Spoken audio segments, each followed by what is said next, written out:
Hello, जय हिंद दोस्तों। स्वागत है आप सभी का आपके अपने YouTube channel technical with SS में। मैं शिवम हाजिर हूं आप सबके लिए यूपी पॉलिटेक्निक के एंट्रेंस एग्जाम के प्रिपरेशन को लेकर। दोस्तों यहां पर आज आपको इस क्लास में पॉलिटेक्निक के प्रीवियस ईयर के क्वेश्चन देखने को मिलेंगे। मैं यहां पर आज की क्लास में मैथ का बहुत ही इंपॉर्टेंट क्वेश्चन लेके आने वाला हूं आपके लिए। मैं यहाँ पे पिछले वर्ष जो भी प्रश्न आए थे वो प्रश्न को कलेक्ट करके लाया हूं, जिससे आपको ये अंदाजा मिलेगा कि आपकी तैयारी किस लेवल की और आपका एग्जाम किस तरह से हुआ करता है। तो फिलहाल अगर आप पॉलिटेक्निक एंट्रेंस एग्जाम की तैयारी कर रहे हैं और इस बार 2023 में अपना पॉलिटेक्निक एंट्रेंस एग्जाम क्लियर करना चाहते हैं तो आप सही जगह पे पहुंचे हैं। ये चैनल और ये वीडियो आपके पॉलिटेक्निक एंट्रेंस एग्जाम में हेल्पफुल होगा। ठीक है, तो अगर जानकारी के लिए छोटी सी एक आध दो बात करूंगा आपके एग्जाम के पॉइंट ऑफ व्यू से होगा। तो एग्जाम आपका जो होने वाला है वो अगस्त के फर्स्ट वीक में होगा और आपका जो एडमिट कार्ड आएगा वो उम्मीद है कि यहाँ पर आपको ये जुलाई के लास्ट वीक में मिल जाएगा। 25 तारीख के आसपास आने की संभावना जताई जा रही है। जो भी अपडेट आएगा नया मैं आपके सामने लेके आता रहूंगा। फिलहाल करेंगे क्लास की शुरुआत। अगर आप क्लास में नए हैं, वीडियो में नए हैं तो आप चैनल को सब्सक्राइब कीजिएगा, जिससे आने वाले हर इंफॉर्मेशन आप तक पहुंच जाए। और चलते हैं, शुरुआत करेंगे पहली सवाल का। तो मेरे पास यहाँ पहला प्रश्न जो आया हुआ है वो कुछ इस प्रकार है, लिख के समझा के बताता हूँ।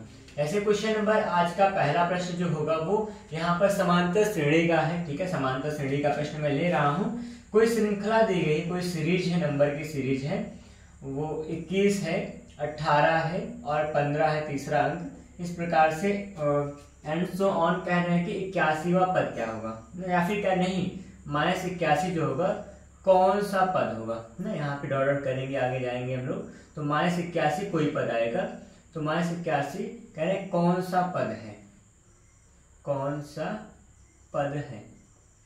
मतलब यही पूछा गया कि -81 ऐसे घटते क्रम में अगर जा रहे हूं तो -81 जो आएगा वो कौन सा पद होगा। जैसे ये 15 जो है तीसरा पद है, तो वैसे -81 ऐसा कौन सा पद है उसका नंबर हमको बताना है। ठीक है, इसके लिए विकल्प आपके सामने यहाँ दिया गया है। विकल्प है 27 है, पहला विकल्प है। ठीक, 27वां पद की बात कर सकते हैं। 29वां पद है, 29 है दूसरा विकल्प। फिर हमारे पास 33 मौजूद है, 33 33 है। ठीक है, और इसके बाद यहाँ पर 35 की ही बात मैं कर लूंगा। इसी क्रम में 35 भी आपके पास ऑप्शन रहेगा। तो देखिए यहाँ पर फॉर्मूला जो आपके पास होता है किसी भी n पद हो, nवां पद निकालने का फॉर्मूला, तो यहाँ पे हम लोग यही करेंगे। फॉर्मूला nवां पद का क्या होता है, an इक्वल टू ना, an या फिर tn कहते हैं, इक्वल टू a प्लस में n-1 इंटू में क्या होगा, d होगा। तो यहाँ हम लोग यही मानेंगे कि वो कौन सा पद होगा, nवां पद रहा होगा और n का मान हमको क्वेश्चन मार्क कर रहे हैं। ठीक है, और आपके पास पहला पद a का मान होगा, पहला टर्म आपके पास 21 है। और दूसरी बात nवां पद, अंतिम पद जो आपको दिया गया है वो -81 होगा। और यहाँ पे d का मान निकाल लीजिएगा। d का मतलब यहाँ पे सावांतर होता है, दूसरे में से पहला घटाएंगे d का मान -3 मिलेगा। इस प्रकार से आपके पास सारा डेटा है, डेटा को रखेंगे हम लोग। यहाँ पे en का मान -81 आएगा, लिख दीजिएगा बराबर में a का मतलब यहाँ पे 21 कर देंगे, प्लस में यहाँ पर n-1, n का मान तो निकालना है, n-1 इंटू डी का जो मान आएगा यहाँ पर आप -3 कर देंगे। ठीक है, फिलहाल आगे बढ़े तो 21 इस तरफ आएगा, तो यहाँ पर -81 होगा और -21 हो जाएगा, बराबर में n-1 इंटू क्या होगा, -3 होगा। ये मल्टीप्लाई के साथ है। ठीक है, इतना सा करेंगे। यहाँ पर 81 और 21 क्या होगा, यहाँ पे कहें तो 102 बन जाएगा ना, 1 1 2 हो जाएगा और 8 2 10 ना, 102 बनेगा और माइनस का 102 आएगा। एक बात और देखिएगा, ये बुरा में था -3 आएगा, भाग में -3 कर देंगे, बराबर में n-1 हो जाएगा। सिंप्लीफाई कर रहा हूँ मैं यहाँ पर, इसलिए मैं यहाँ बगल में कर दूंगा। ठीक है, 3 से काट माइनस कैंसिल होगा, 3 3 9 हो जाएगा, 1 बचेगा, 3 चौके 12, 34 आएगा। ठीक है, और फिर इसके बाद यहाँ पर 3 3 9 1 10 होगा ना, 3 चौके 12, कुछ इतना सा है, 34 आएगा। अच्छा ठीक ठीक बिल्कुल ठीक है। उसके बाद फिर क्या करेंगे, यहाँ पर बराबर में n-1 करेंगे। 1 इधर आएगा तो यहाँ पे 34 है, ये -1 इधर आएगा, प्लस में 1 होगा, इक्वल टू n होगा। n का जो मान मिलेगा 35 मिलेगा। 35 आपका n के मान आएगा, इसका मतलब आपका ऑप्शन नंबर क्या होगा, यहाँ पर फोर्थ वाला सही आंसर होगा। तो इसका यह आंसर है कि 35वां पद जो होगा इस श्रेणी का -81 होगा। ये थी सवाल और सवाल का हल है। ठीक है, उम्मीद है कि आपको सवाल समझ में आई होगी और यहाँ पे क्लियरिटी हो चुकी होगी। हाँ, ये सवाल कुछ इस तरह से लगेगा। हमने यहाँ पे 90 पद को निकालने का फॉर्मूला रखा है यहाँ पर। ठीक है, वैल्यू को पुट करते गए, जो हमारे पास वैल्यू थी सारी वैल्यू को हल करते हुए यहाँ पर इस हद तक हम लोग सवाल लगा के आ गए हैं। ठीक है, आगे हम लोग काम करेंगे क्वेश्चन नंबर 2 के लिए। क्वेश्चन नंबर 2 जो होगा वो आपके पास मैं लिख रहा हूँ और समझाता हूँ 2 कैसे करेंगे सॉल्व। तो 2 प्रश्न की ओर बढ़े हम लोग। तो उससे पहले यहाँ पर देखिए लिख देता हूँ फिर बढ़ता हूँ। कह रहे प्रथम 1000 धन पूर्णांकों का योग निकालना है। ये भी सवाल अच्छी है। प्रथम, ये नेक्स्ट है, प्रथम 1000 धन पूर्णांकों का योग, धन पूर्णांकों का योग ये निकालना है। प्रथम 1000 धन पूर्णांकों का योग निकालना है। ठीक है, इतना सा दिया गया है और फिर उसके अलावा यहाँ पर विकल्प में लिख देता हूँ, फिर काम करता हूँ। यहाँ पर जो आपके पास विकल्प मिलेगा उसके साथ ध्यान से रखना पड़ेगा। 5 और 3 2 5 टाइम्स 0 है। ठीक है, 5 टाइम्स 0। ठीक है, यहाँ 500 500 ऐसा कुछ ऑप्शन है। 5 3 टाइम्स 0 है, फिर 5 0 है। यहाँ 50 5 3 टाइम्स 0, कुछ इस प्रकार से आपके पास 4 विकल्प हैं। चारों विकल्प में से कोई एक ही विकल्प होगा सही और इस सवाल का करते हैं हम लोग हल हैं।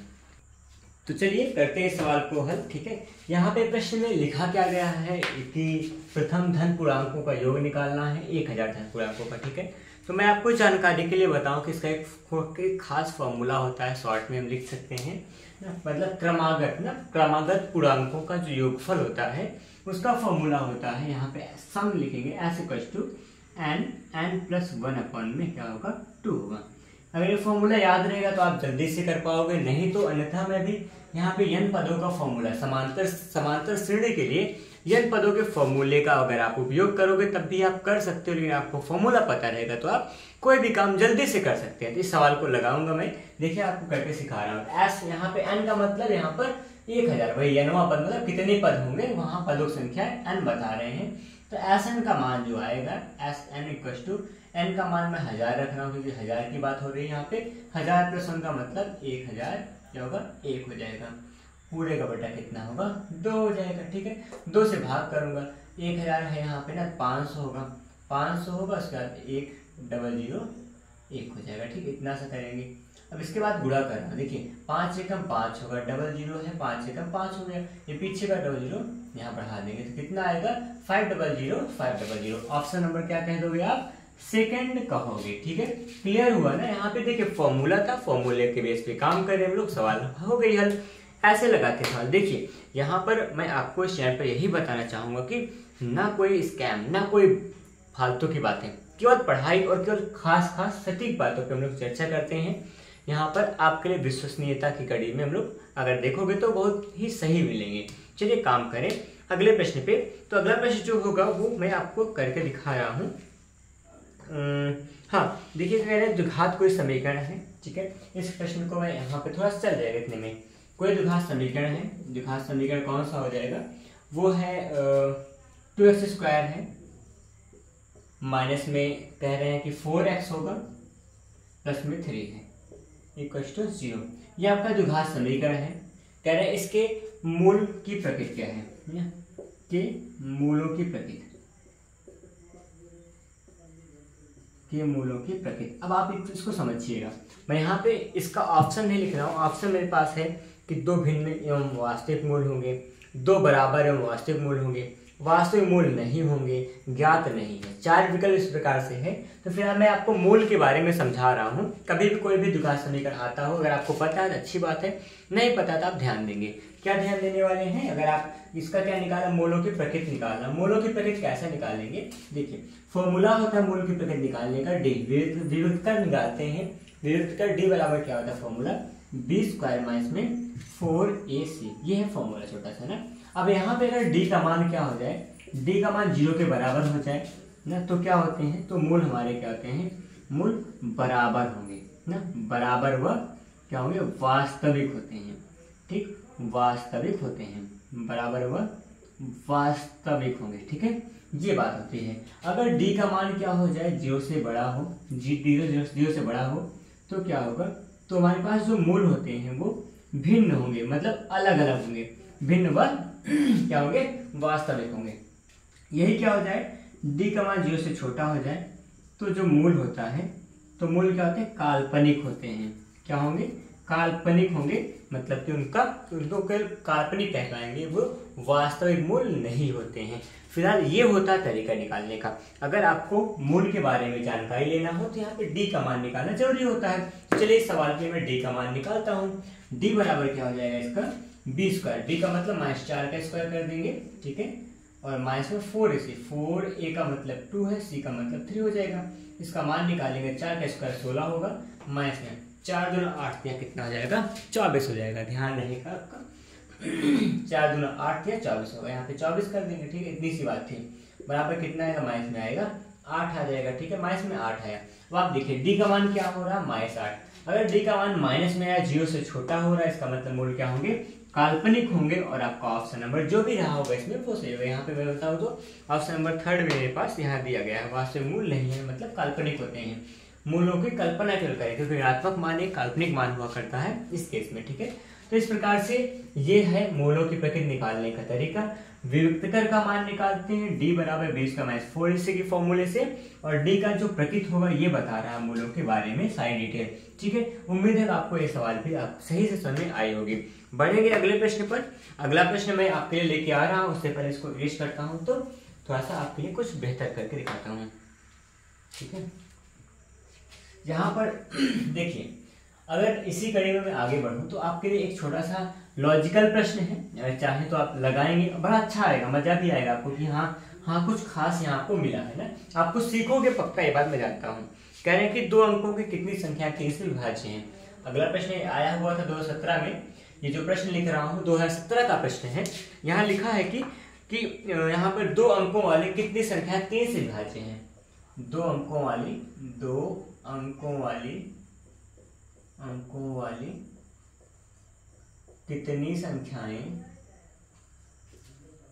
कितनी संख्याएं 3 से विभाज्य हैं,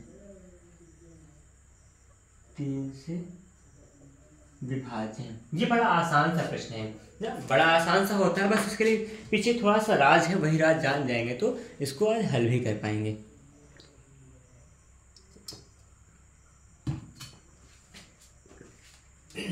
दो अंकों वाली कितनी संख्या 3 से विभाज्य है। मैं विकल्प लिख दूं, 29 का हो गया, 29 है। ठीक है, और अगला विकल्प यहाँ पे 30 हो जाएगा, और अगले विकल्प की बात करूं तो यहाँ पे 31 हो जाएगा। उसके बाद भी एक ऑप्शन और होगा जो कि 28 लेके आ रहा है। तो यहाँ पर क्या है, 3 से विभाज्य संख्या है। अब सोचिए 2 अंक की संख्या कहाँ शुरू होती है, 10 से 99 तक। उसमें से कौन कौन संख्या है जो 3 से कट रही है। 3 से कटने में संख्या पहली कौन सी होगी, 12 होगी, फिर 15, फिर 18, और ऐसे चलते जाएंगे तो दो अंक वाली अंतिम संख्या क्या होगी, 99, जो कि क्या होगी 3 से कट रही होगी। तो यहाँ पर इतनी संख्या हमारे पास होंगी। पहला पद है 12, फिर 15, 18, और अंतिम पद कौन सा है, यहाँ पे 99 है। तो आपको अंतिम पद निकालने का फॉर्मूला लगाना होगा, या फिर 99 पद का फॉर्मूला लगाएंगे। फॉर्मूला में यहाँ उससे पहले क्या होगा, मैं 99 पद का फॉर्मूला लिख रहा हूँ। an बराबर होगा फॉर्मूला a प्लस में n-1 इंटू में क्या होता है, d होता है। अब इसमें क्या क्या दिया गया है, a n और d सब निकालना पड़ेगा। an का मान क्या होगा, नवा पद आपके पास 99 था, ठीक है, और a पहला पद क्या आपके पास होगा 12 होगा, और d का मान क्या हो जाएगा, d का मतलब यहाँ पे सर्वांतर अंतर, दूसरे में पहला घटाएंगे तो क्या आएगा, 3 आएगा, वही आपका d होगा। मान रख रहा हूं मैं, 99 हो जाएगा, ठीक, बराबर में a का मान आएगा यहाँ पर कितना, यहाँ पर 12 का हो गया, प्लस में n का मतलब निकालना ही है, n-1 इंटू d का जो मान आएगा आपके पास 3 आएगा। इसको यहाँ पे लेके आता हूँ, यहाँ आएगा तो क्या होगा, 99 में से मैं 12 को घटा दूंगा, बराबर में n-1 इंटू में यहाँ 3 हो जाएगा। ठीक, घटाते हैं, यहाँ पे 9 में से 2 घटेगा 7 आ जाएगा, और यहाँ पे आया 8 में से 9 में से घटेगा 8 होगा, और यहाँ जो गुणा में था 3 बटा में 3 आएगा, बराबर में n-1 मिल जाएगा। बगल में क्या कर पाऊंगा मैं, यहाँ 3 से भाग करूंगा, 3 × 6 2 8 3 9 27 आएगा, बराबर n माइनस में 1, 1 इधर आएगा तो 29 है, माइनस में यहाँ था, प्लस में आएगा 1 इक्वल टू n होगा। n का मान कितना हो जाएगा, 29 से 30 होगा। तो आपके पास जो संख्या आ जाएगी कितनी आ जाएगी, 30 होगी। इसका मतलब यह है कि 2 अंकों वाली यहाँ पर 30 संख्याएं होंगी जो क्या होंगे, 3 से विभाज्य होंगे। ऑप्शन नंबर क्या कहोगे, ऑप्शन नंबर सेकेंड सवाल का सही उत्तर कहिएगा। ठीक है दोस्तों, इस प्रकार से लगाए हम लोग सवाल अभी तक। आगे बढ़ेंगे अगले सवाल में, कुछ और बेहतर मैं लेके आ रहा हूँ, आप देखते ही रहिए, बस आपके लिए कुछ और बेहतर मिल रहा है।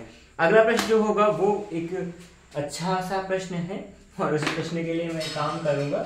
और जो प्रश्न होगा वो निर्देशांक ज्यामिति से लिया गया है। देखिएगा आपका जो सिलेबस है, अब तो सिलेबस पढ़ने का समय वो नहीं रहा। ठीक है, अगर आपको बताऊं तो आपका एग्जाम इतना नजदीक है तो इस समय सिलेबस समझने पढ़ने से कोई मतलब नहीं, बस आप क्वेश्चन को अटेम्प्ट करते रहिए। एमसीक्यू आप खूब लगाइए, जितना हो सके उतना आप क्वेश्चन को लगाइए।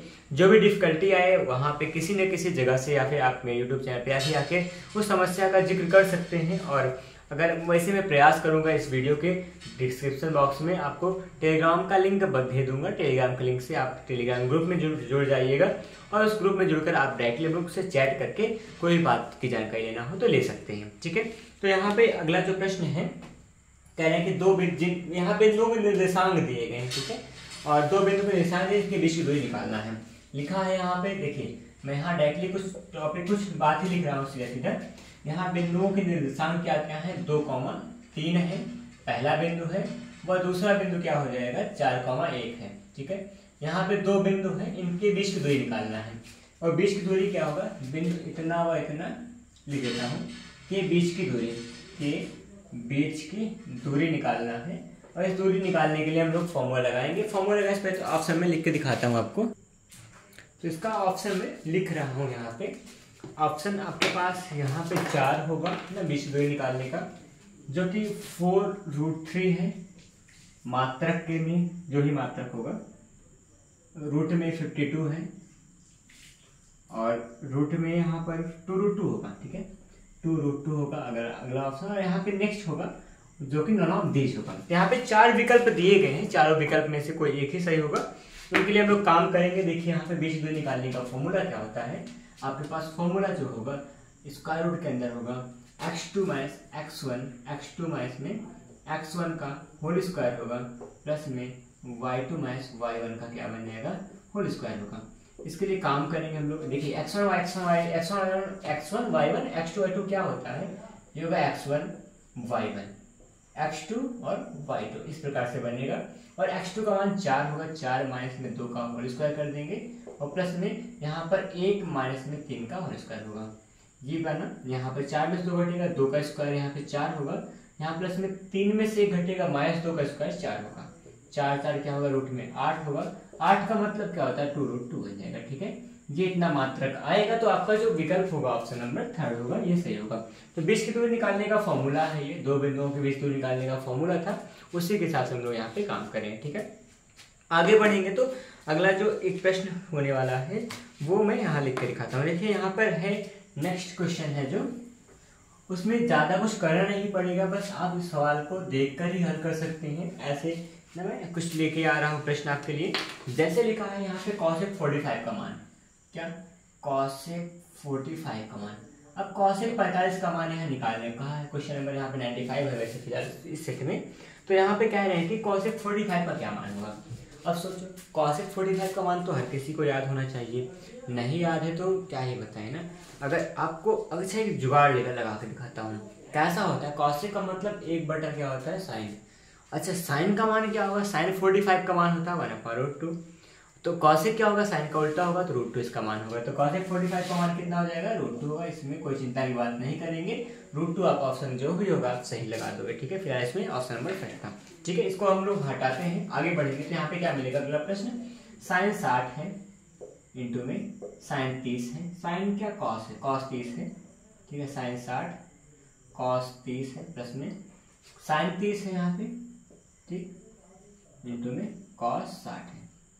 इस प्रकार से आपके पास मान है, कह रहे हैं इसका मान ज्ञात कीजिए। इसका मान विकल्प में तो लिखा है √3 है और 1 है और 1/2 और 2 के साथ लगा है। तो 4 विकल्प यहाँ पे मैं लिख दिया हूँ फिलहाल, लेकिन ये सवाल बहुत हल्की है, आराम से आप इसको देख के भी लगा सकते हैं। अब सोचिए, आप अगर कक्षा 10 तक ही पढ़े हैं, 10 अगर आप हाई स्कूल लेवल से आप इस पेपर को ले जा रहे हैं पॉलिटेक्निक का, तो आपके लिए ये थोड़ा सा काम का विषय है। अगर हल्का फुल्का ध्यान दे देंगे तो वो भी आसानी से लग जाएगा।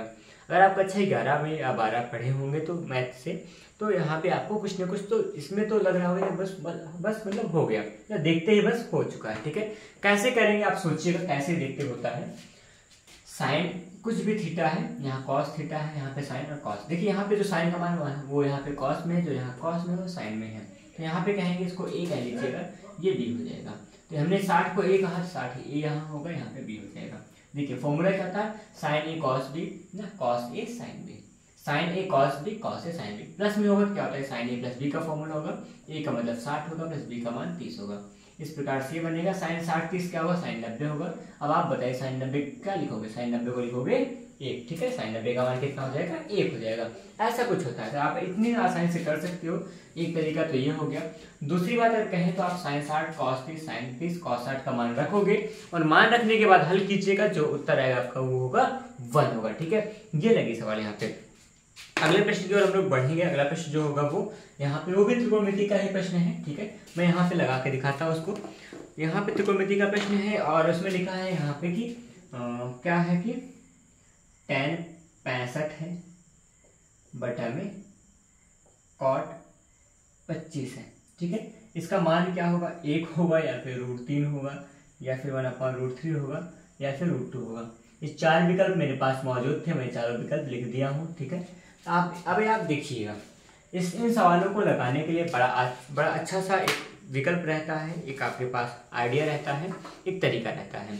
उस तरीके को यहाँ पे समझेंगे तो आसानी से कर पाएंगे। देखिए अगर यहाँ पे दोनों कोणों का मान, दोनों एक दूसरे के, दोनों कोण क्या हो, पूरक कोण होते हैं। दोनों अगर पूरक कोण होते हैं और एक दूसरे का व्युत्क्रम होता है, जैसे tan का cot का tan होता है ना, साइन का cos का साइन, और फिर sec का cosec का sec होता है। ये 90 - θ के लिए ना, न्यून कोण के लिए जो फॉर्मूला होता है, न्यून कोण के पूरक कोण के लिए जो फॉर्मूला होता है वो एक दूसरे का, मतलब साइन का cos का साइन, tan का cot का tan, sec का cosec का sec होता है। तो यहाँ पे देखिए tan और cot एक दूसरे के व्युत्क्रम यहाँ पूरक दिख रहे हैं, और यहाँ पे कोणों का योगफल भी क्या हो जाएगा, अगर पूरक हो जाए, एक दूसरे के अगर पूरक हो तो वहाँ पे आप डायरेक्टली कर देंगे कि इसका मान क्या हो जाएगा, 1 हो जाएगा। ठीक है, कैसे होगा, अब यहाँ पे हम लोग इसको कन्वर्ट करेंगे। ऐसे मैं यहाँ बना के दिखाता हूँ।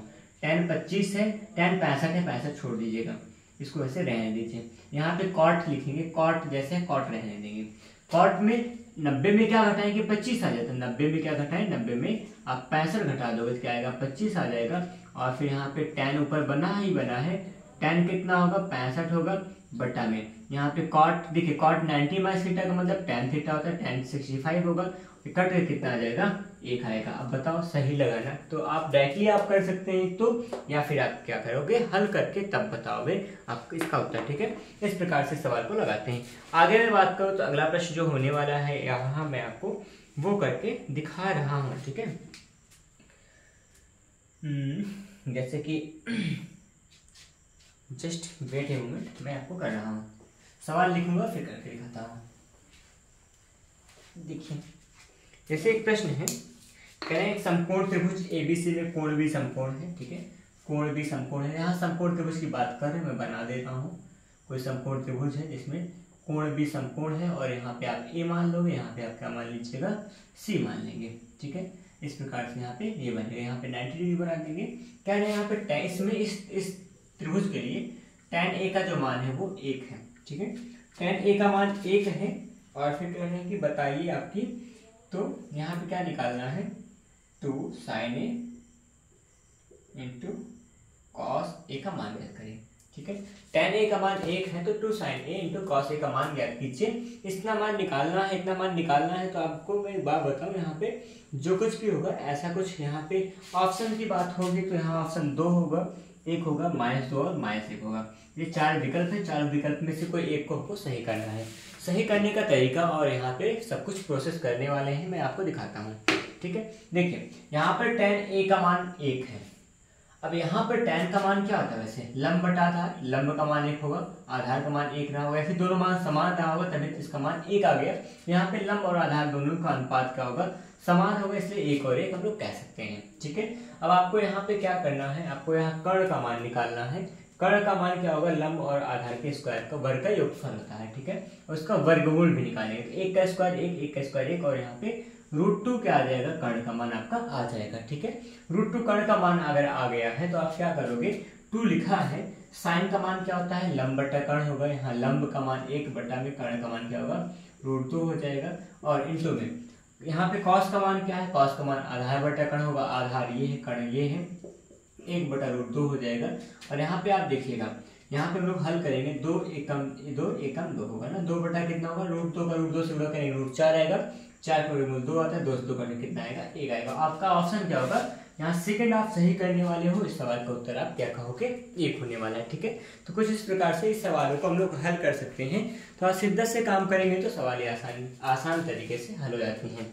फिलहाल यहाँ पर इस क्लास में कुछ इतना ही करेंगे, हम लोग नए क्लास में नए सवालों के साथ फिर से मिलने वाले हैं। तब तक आप अपनी तैयारी को अपने स्तर से सही करते रहिए, हम सबका सपोर्ट हमेशा मिलता रहेगा आपको। आप लोग टेलीग्राम ग्रुप ज्वाइन कर सकते हैं, ग्रुप का लिंक मैं डिस्क्रिप्शन में दे दूंगा। और फिर आप पढ़ते रहिए अच्छे से, आपका जब भी एग्जाम का अपडेट आएगा, जो भी अपडेट आने वाला है या फिर जो भी एडमिट कार्ड के बारे में डिटेल होगा, हम लोग शेयर करते रहेंगे और फिर आपकी तैयारी को बेहतर करते रहेंगे। फिलहाल मिलते हैं नई क्लास में, धन्यवाद, जय हिंद।